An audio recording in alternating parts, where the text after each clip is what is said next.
Mukama yebazibwe, bantu ba Katonda balungi. Mbabuuzaako mu linnya lya Yesu Kristo Mukama waffe, era nga mbebaza okubeerangawo ne tugabana ku kigambo kya Katonda ffenna, era nga nsaba ne Mukama atukulembere ne mu bubaka obwaleero ebeere emmere ey'omwoyo ejja okwongera okuyamba omwoyo gwo n'ogwange okubeera nga tuyaayaana okusembeza Mukama Katonda waffe n'okumumanya, okusukkuluma ebintu byonna bye twetaaga mu bulamu, tubeere nga tuyaayaana kumanya bwakabaka bwa Katonda, kubunoonya, kubuzuula, nga kyetwetaaga okusinga ebintu kyonna kyonna mu bulamu bwaffe. Olwo ebirala byonna bye twetaaga mu bulamu bijja tugattibwako, kubanga mu Bayibuli Mukama atugamba tunoonye obwakabaka bwa Katonda okusooka, ebirala byonna bijja tugattirwako. Era ekyo bwe kiri, amazima bwe gali. Bw'osalawo n'onoonya Mukama Katonda n'omutima gwo gwonna, ng'era okumunoonya olaga ye, tyomunoonya nga tolaga bantu ba nsi eno, mazima Mukama omuzuula.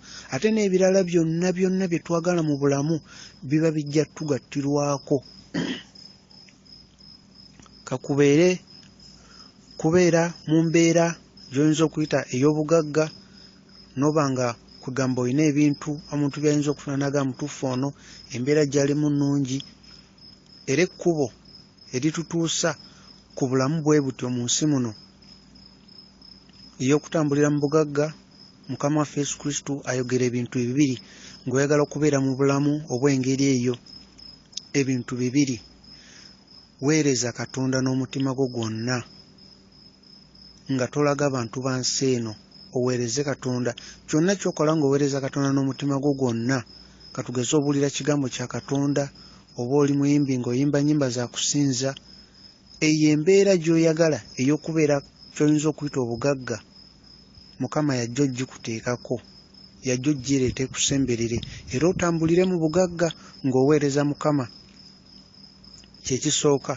Ekyokubiri, ng'oyagala okubeera mu mbeera eyo gy'oyinza okuyita ey'obugagga, ate obugagga obuwa emirembe n'essanyu mu mutima. Ekintu ekyokubiri, kubeera mugabi. Okubeera ng'oli mugabi, ng'ogaba okukijja ku mutima gwo, ku ntobo y'omutima gwo, ng'era owaabo abatalina, ng'okijja mu mutima gwo, ng'era towa kulaga abantu ba nsi eno, wabula nga ggwe ne Katonda mmwe mumanyi nti ddala oli mugabi. Munne Mukama ajja kuteeka mu mbeera eyo y'okugaggawala ebintu bibiri. Teri muntu anoonya Katonda na mutima gwe gwonna n'atatambulira mu mbeera eyo nnungi, era teri muntu nga mugabi Mukama gw'atajja kuwa n'amuteeka mu mbeera eyo. Amazima go bwe gatyo bwe gali, nga buli ky'okola kijja ku mutima gwo. Ekintu ekirala, ekintu ekiyinza otuyamba okumanya Katonda n'omusemberera, n'omumanya mu mwoyo, era n'omusinza mu mwoyo, n'ofuna okumanya okw'enjawulo. Mukama n'akuwa okubikkulira mu kumanya okw'enjawulo. Ekisumuluzo ekituusa ku ekyo kiri kimu kyokka: obedience, oba okugondera eddoboozi lya Mukama Katonda ne tukola ekyo kyennyini kyagala tukole. Eryo eddoboozi Mukama lyayogerera mu mutima gwo, mu mutima gwa buli muntu yenna ku nsi, erikulaga ekituufu eky'okukola, kino kituufu, kino si kituufu. Eryo eddoboozi eritwawulira munda mu mutima gwaffe n'otegeera butegeezi nti mutuufu, kino tekisaanidde mu maaso ga Katonda, nakukola kiri. Bw'ogenda ogondera ekyo mu mutima gwo nga buli kiseera weebuuza, naye kati Mukama ayagala nkole ki mu mbeera eno? Mangu nnyo Mukama ajja kukumanyisa otegeere, wano wendi wakyamu, kino kyekisaanidde mu maaso ga Katonda. Bw'oyongera okugoberera ekyo mu mutima gwo nga buli kimu weebuuza ng'okola ekisaanidde mu maaso ga Katonda, okwo okumanya kugenda kweyongera, otandika okwawula ebintu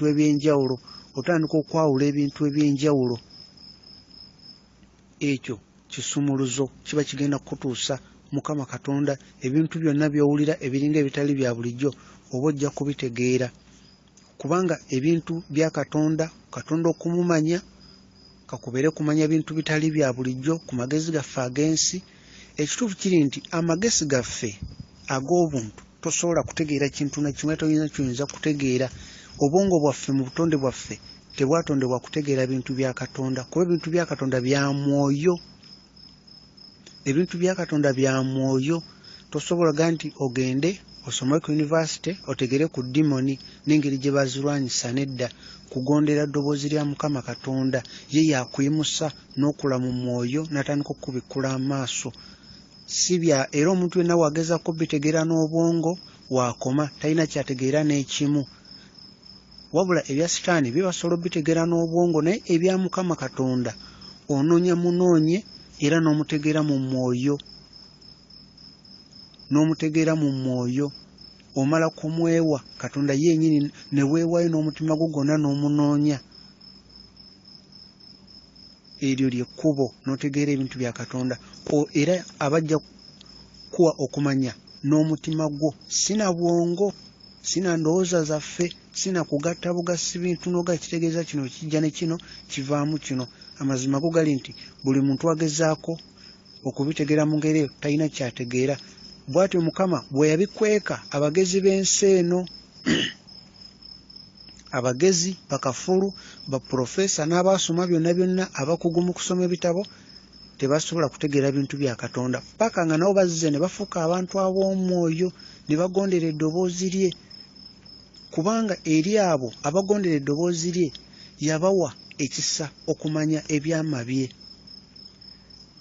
Y'ensonga lwaki n'Abafalisaayo baaliwo mu kiseera Mukama waffe Yesu Kristo nga waali nga bakugu mu bitabo eby'amateeka, ng'era amateeka bagamanyi, naye Mukama waffe Yesu Kristo tebaamutegeera.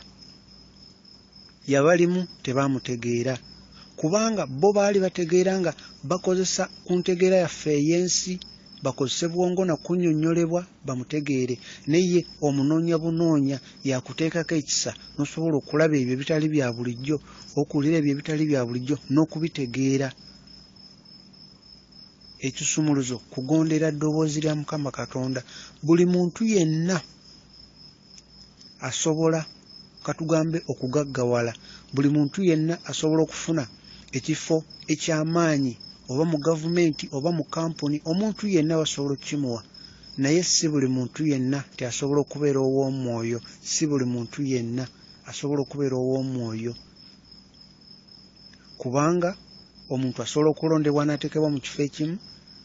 Okubeera ow'omwoyo okisalawo n'omutima gwo n'olonda ogoberere ekkubo eryo, ne weewaayo n'omunoonya Yesu Kristo. Omunoonya n'omuzuula, kuba buli anoonya amuzuula, era n'okisaba. Era Bayibuli egamba tetulina kuba tetusaba, ebyo talina tuba tetubisabye. Ne bwe tusaba nga tukisaba mu mwoyo ne mu mazima, mazima ddala tumuzuula. Mukama waffe Yesu Kristo tumuzuula. Osobola okutegeera Yesu Kristo gwe kennyini nga totutte mwaka mulamba, nga totutte myaka 10, naye nga ogondera ddoboozi eryo mutima gwo, Mukama akulaga ekituufu eky'okukola, nga buli kiseera weebuuza kati wano wendi Mukama ayagala nkole ki, era wano wendi biki by'atayagala njogere ne byagala nneme kwogera. Kuba kye tulina okumanya nti ebimu ebintu ebireeta enzikiza ku mutima gwaffe ne bitusembeza ewala ne Katonda bye bintu bye tusalawo ne tulaba n'amaaso gaffe ne tuwuliriza era ne tusoma. Mu nsi ey'omwoyo buli ky'osalawo n'olaba oba n'owuliriza oba n'osoma oba oli mu kukkiriziganya nakyo nti ekyo okkiriziganya nakyo. Kuba ebitali bituufu kulaba tojja bisemberera, ojja kudda eri, nga kitegeeza mu nsi ey'omwoyo tokkiriziganya nabyo. Naye ekyo kyonna kye tusalawo ne tulaba ne tuwuliriza ne tusoma nga si tuufu mu maaso ga Katonda, ebyo ebitusembeza ewala ne Katonda n'okumumanya n'okumusinza mu mwoyo ne mu mazima. Kubanga buli ky'olaba oba okkiriziganya n'ekyo ekiba kikolebwa, na buli ky'osalawo n'owuliriza, na buli ky'osalawo n'osoma, ebyo ebireeta enzikiza ku myoyo gyaffe. Kuba tujjukire omwoyo soul yatondebwa mu layers mu butonde bwayo, yatondebwa mu layer ez'enjawulo. Layers nga bw'olaba ebintu byonna Katonda yabitonda mu layers. N'olususu luno skin y'omuntu, skin naye erina layers. Waliwo skin esooka waggulu neddako wansi neddako. ne woba oyambuse waggulu n'ebiba bire, waliwo ebire ebisooka n'ebiddako, buli kintu kiri mu layers. Ne weriba ttaka wansi w'osima, waliwo ettaka erisooka, waliwo n'eriddako, ligenda mu layers. Kati n'omwoyo gwaffe soolo nayo eri mu layers. Kati buli ky'osalawo n'olaba n'amaaso go n'osoma, kijja ne kyekwata ku mwoyo gwo ne kikolako layers. Buli ky'osoma ky'olaba biri ku soolo byekutteko. We byekwatako bireetako enzikiza, kuba ekitangala kya Mukama kibeera mu soolo. Kati buli lwe twenenya, omusaayi gwa Yesu ogutunaaza gunaaza soolo, omwoyo gwaffe guginaaza ne gunaazaako ebyo byonna bye twalaba, bye twasoma, bye twawuliriza ebitasaanidde mu maaso ga Katonda, naffe kennyini bye twayogera. Soolo neenaazibwa nezzibwa bujja. Kati buli lwe twewala okulaba ebitasaanidde, okubuulira n'okubyogera, tuba tusembera mu maaso ga Katonda, ekitangala mu mwoyo gwaffe kiba kyeyongera. Buli kintu kye tusalawo ne twogera mu kamwa kaffe kirina obulamu. Bwe kiba kikyamu, katugeze oyogera ekintu ekimalamu abalala amaanyi, osobola okumenya omutima gw'omuntu, osobola okumenya emitima gy'abantu, kuba ekigambo ekyo kirina obulamu. Era nakyo osobola okwogera ekintu ne kusembeza ewala ne Katonda nga tekisaanidde, nga kireeta enzikiza ku mwoyo gw'omuntu, nga kimalamu omulala amaanyi. Ebyo nabyo bitusembezaayo eri Katonda. Kati obanga ddala oyagala kumanya Mukama Katonda mu mwoyo, amazima gali nti ebyo oba olina okubyewala, waliwo ebintu by'olina okusooka n'otunuulira n'ogaana naye. Katugeze ogenze wantu kulya mmere mu restauranti, osabye emmere, bakuwadde emmere, ogenze okulaba mu mmere mulimu, oba katugambe ejjinja, bafumbye emmere ne bakuwadde enva mulimu ejjinja, n'oteekamu bw'oti ejjiiko n'olaba ejjinja eryo, n'omanya kati lino ejjinja ndisanze mu mmere, si ddungi. N'omanya kati afumbye emmere n'osobola okwogera naye bulungi, ne mugamba munnaye ejjinja lino kirabika lirina engeri gye lyaguddemu naye nga si kirungi, n'oyogera naye bulungi. Naye ate osobola okumanya nti ejjinja lino gwe terina kye likosezzaako kuba olirabye n'olijja namu. Naye singa oli afumba emmere, gwe omuyita n'omuboggolera oba n'omuvuma oba n'ogogera ekintu ekyo, kisobola okumenya omutima gwe, kisobola okukosa omutima gwe, naye nga tegwe erina ejjinja terikosezza mutima. Kati buli kintu kye twogera, oli n'waba akoze ensobi tusooke tulabe ekigambo kino kye twogera tekikola obulabe ku bulamu bw'omuntu, ku mwoyo gwe ogw'omunda. Kati buli kintu kye twogera, oli n'waba asobezza, twegendereze, kuba ekigambo ky'olulimi kirina obulamu. Nga bw'olaba omuntu wayinza oba n'akolomera omuntu oba ekintu weekityo, oba n'ayogera kugamba oba nga n'amukolomera ne kibeerawo, era n'oli asobola okwagaliza omuntu n'amwagaliza oba omukisa era nakibeerawo. Kati n'omuntu gw'omalamu amaanyi, naye waliwo obukosefu bw'oba okoze ku muntu oyo. Era nga bw'olaba nti bwe bakuzaamu amaanyi owulira amaanyi, n'oli akuvumye naye akumalamu amaanyi. Kati buli kintu kye twogera ye mmere eya sipiriti. Kati buli lw'osaba Katonda, sipiriti yo oba ogiwadde emmere, ate amaanyi gali mu sipiriti. Amaanyi agalwanyisa omulabe Mukama agateeka mu sipiriti. Sipiriti yaffe ekoleramu ne Holy Spirit n'omwoyo wa Mukama, omwoyo mutukuvu. Bino mbikubulira otegere nti buli kigambo ky'ofulumya mu kamwa kirina obulamu. Kakibe kirungi era kijja kuleeta ebirungi, bwe kiba ekibi era kijja kuleeta ebibi. Buli kintu kye twogera, ebyo mbikubulira ggwe ayagala okunoonya Mukama mu mwoyo ne mu mazima, Mukama nga tomutegeera butegeezi n'amagezi gaffe gano ag'oku nsi, kuba amazima gali nti amagezi gaffe gano ag'oku nsi tegasobola kutegeera Katonda mu butonde bwago. Wabula omutima gwaffe Mukama yagutonda nga gusobola okuwulira, gusobola okulaba, gusobola okumanya, gulina obusobozi obw'enjawulo. Ecclesiastes chapter 3 verse 11 okutandikira 11 awo wonna, 12, 13, 14, 15, ojja kulaba nti Mukama mu mutima gwaffe yateekamu ekitundu ky'eggulu. Munda mu mutima gwaffe asobola okulaga eby'omu ggulu ng'oli wano ku nsi, naye n'abikulaga, n'akutwala buli wamu, kubanga nga omutima gwaffe gwa njawulo nnyo. Buli kintu ekiva mu mutima gwaffe kya njawulo. kyovola omulabe ye ayagala kujja ateeke ekintu mu bwongo amala akiteeke ku mutima ate kiri Katonda we yakiyateekamu ate buli kintu ekikyamu kye tuteeka mu mutima gwaffe awo wennyini we kitudde ne omwoyo wa Mukama wayagala okutuula kati tulina okusooka ne tujjamu ekintu ekikya mu mutima mwoyo Mukama alyoka atuulemu kyova olaba omutima ogweraliikirira omutima ogutidde tegusobola kukonekitinga na Katonda. Katonda ayagala omutima nga gulinga ogw'omwana omuto tolina kyotya tolina kiweraliikiridde mwoyo mutukuvu ajja n'ajja mu mutima bwe gutyo.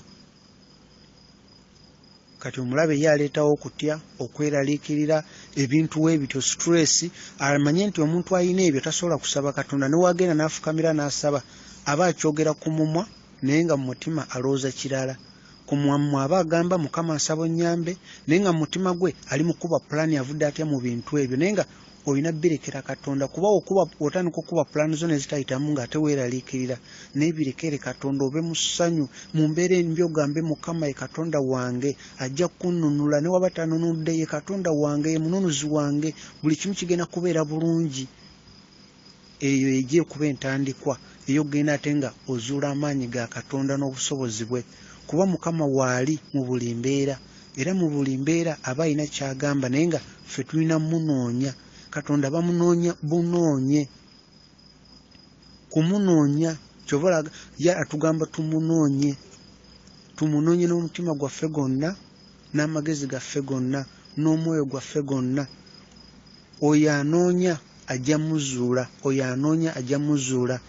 Ekisumuluzo kugondera ddoboozi eri mutima gwo nga buli kimu mu mbeera yonna weebuuza kati Mukama wano ngamba ki ojja kutandika okugenda nga azibula amaaso go ag'omwoyo manye kati wano wendi waliwo ekifo kisi kirungi abantu boogera mboozi weeti nojjidde ebbali kuba byensalawo okuwuliriza bikosa omwoyo gwange.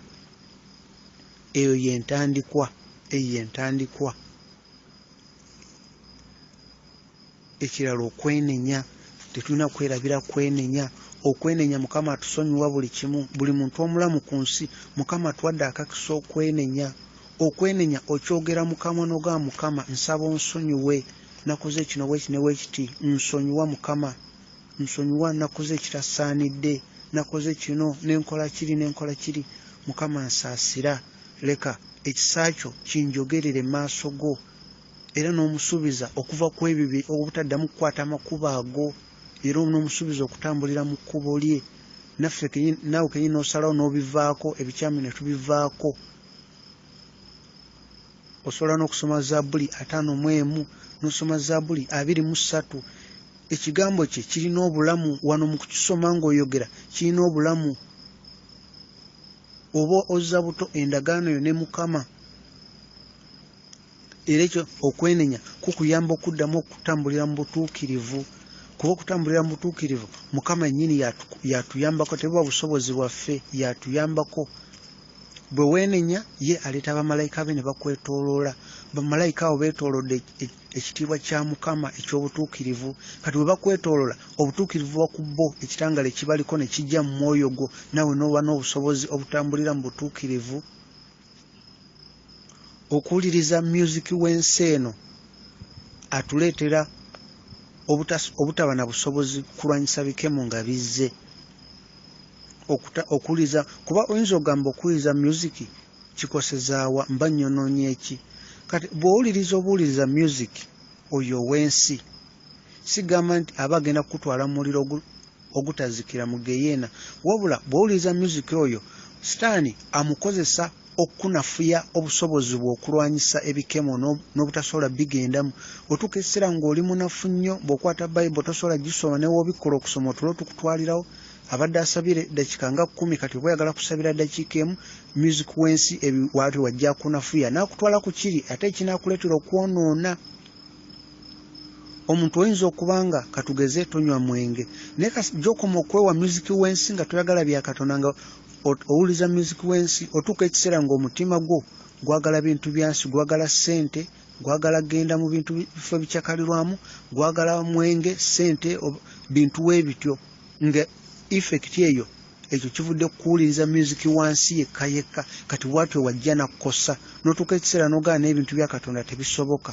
Obwo obunafu biri ebyensi obunafu sitaani mwabuleetera amaanyi gava mu ebyo gy'oka omumuwuliriza obunafuwa nnyo mu bintu bya Katonda nnyo naye nga n'obunafu tomanyi gye buva. Ekintu ekirala ekisobola okutuyamba ne tubeera abantu ab'omwoyo, meditation, okusaba mu mutima. Bayibuli etugamba tusabe obutakoowa, tusabe obutakoowa. Omulabe sitaani akimanyi nti tusaba nga tugenda kulya, n'osaba ng'ogenda kwebaka, n'osaba ng'ozuukuse, kati amanya osaba ogenda kulya, kati ye ajja ng'ogenda kunywa mazzi nga tosabye n'ayitiraawo, najja kwegamba ye amanya ebintu kati by'ojja okukola nga tosabye, ye n'ayitiraawo n'amanya bwe tukola kino ekiri tetusaba. Kati twemanyiza okusaba buli kiseera. Okusaba buli kiseera togenda kutambula nga ogenda ng'oyogera ng'abantu bawulira ng'osaba Katonda buli wamu w'obeera, ate munna ejja kulabika bulala. Abantu bayinza ate kugamba nti omuntu ono ng'ate alabise ng'oba omulalu, naye mu mutima gwo osobola okusaba mu mutima gwo. Olwo oba osaba mu mwoyo nga ggwe ne Mukama Katonda omwe mukimanyi. Katonda oba omuwadde obudde bwe yeetaagira ddala, essaawa yonna oba omusaba ng'ogamba Mukama nzigyamu by'otaagala, onteekemu omwoyo gwo, okwagala kwo n'obulamu bwo, gwe nga ky'obeera osaba mu mutima gwo. Ekizibu ne bwe kinajja ojja kuba olina enkolagana ne Mukama, ojja kuba tolinze bulinzi kizibu ne kijja, essaawa enoofukamira n'ojjukira Katonda olw'ekizibu, wabula ojja kuba mulina enkolagana ggwe naye, era ojja kumanya mutuufu Mukama nze nina enkolagana naye. N'okolagana ne bamalayika abatwetoolodde, kubanga weebali bamalayika ly'eggye ery'omu ggulu.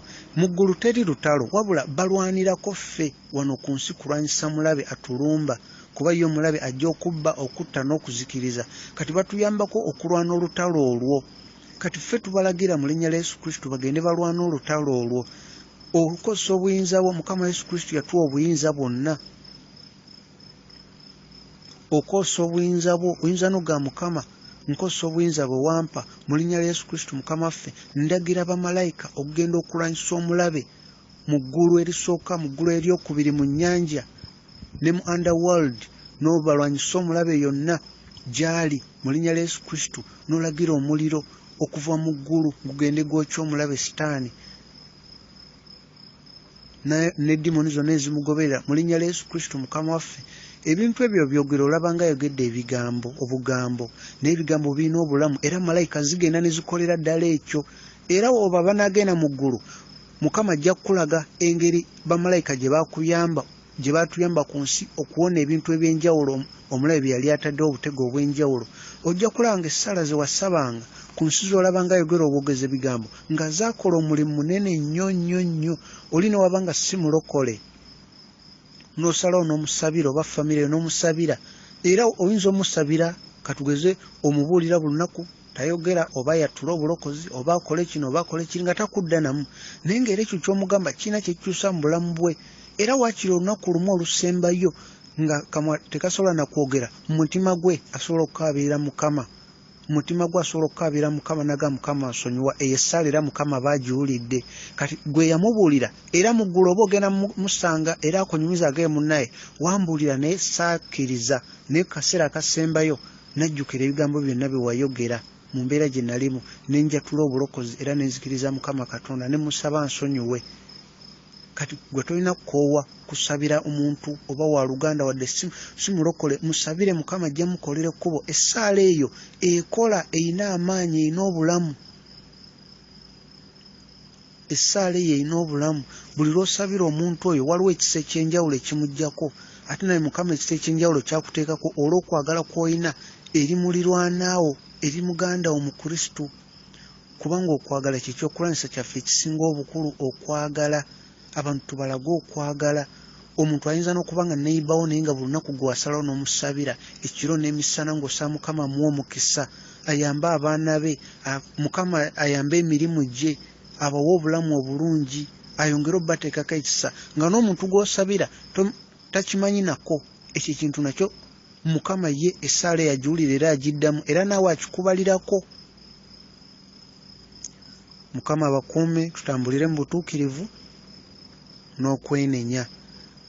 Tukimanye nti ezo embeera oluusi ezibeera mu maaso gaffe Mukama zaakukozesa otutwala ku ddaala eriddako, kuba omulabe ye asobola okumanya nti omukisa Mukama gw'agenda okuwa agenda gukuwa, katugeze ng'oli ne mukyalawo nga muteredde mu bufumbo oba ne mwami wo, kati yo omulabe n'amanya nti kati omukisa gwammwe Mukama alina guleetera awo, ye n'aleeta ekintu kyonna, aleetawo embeera etali nnyangu, kati gwe n'otendewalirwa n'ogaana edda kanve mu bufumbo kaŋŋende. Kumba omukisa gwammwe gubadde gutuukidde ddala awo wennyini nga gugenda kutuuka, naye nga mwena gufuna nga muli babiri. Kati embeera yonna etuli mu maaso tukimanye nti embeera eyo yegenda okuvamu omukisa gwaffe, engeri gye tugikwatamu. Embeera yonna gikwase Mukama Katonda, omwesige. Mukama ye yajja okuwanguza embeera eyo, kuba embeera eyo agireeta okutuleeta ku maviivi, twongere okudda gy'ali, nga singa embeera eyo tejja abamu tetusobola kufukamira ne tudda ku maviivi ne tusaba Mukama Katonda. Embeera yagireeta otugumya n'otutwala ku ddaala eriddako mu bulamu. Ebintu bingi betuuseeko eby'obuwanguzi naye nga byayita mu mbeera eyali erabika ng'embi, naye ate ne tutuuka ate ku ddaala oluvannyuma ne twebaza Mukama Katonda. N'ekyo ekiri mu maaso go kikwase Mukama Katonda, gw'okyetegereze era weebaze Mukama olw'embeera eyo okujja, kubanga eyo yennyini embeera Mukama yagenda okukozesa okutwala ku ddaala eriddako era obeere n'obujulizi. Mukama bakuume, baagala nnyo.